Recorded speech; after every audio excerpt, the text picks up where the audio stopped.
මේ ලෝකෙ ඉන්න හැම පිරිමියෙක්ම එක පාරම අතුරුදහන් වුණොත් මොකක් වෙයිද? එක රැයින් මුළු ලෝකෙම ජනගහණයෙන් අඩක්ම නැති වුණොත් අනිවාර්යයෙන්ම මිනිස් සංහතිය සම්පූර්ණයෙන්ම විනාශ වෙලා යයි.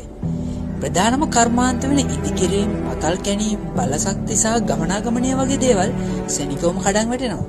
ඉදිකිරීම් සේවකයන්ගෙන් 90%ක්, පතල් සේවකයන්ගෙන් 96%ක්, ට්‍රක් රථ රියදුරන්ගෙන් 89%ක්ම වෙන්නේ පිරිමි. මේ නිසා සති කිහිපයකින්ම සෑම නගරයකම බලය, ඉන්ධන, පිරිසිදු වතුර පවා නැති වෙනවා. සෑම රජයකටම ලොකු ප්‍රශ්නයක් වෙනවා 70%ක්ම ආරක්ෂකංශ සමාජිකයින් නැති වෙන නිසා. කාන්තාවන්ට මේ උඩයට කුරුණු ලෝකයට වේගෙන් අනුවර්තනය වෙනව ඇරෙන්න කිසිම විකල්පයක් නැති වෙනවා. නමුත් මේ සමාජයට පවතින්න පුළුවන් බොහොම ටික කාලයක් විතරයි.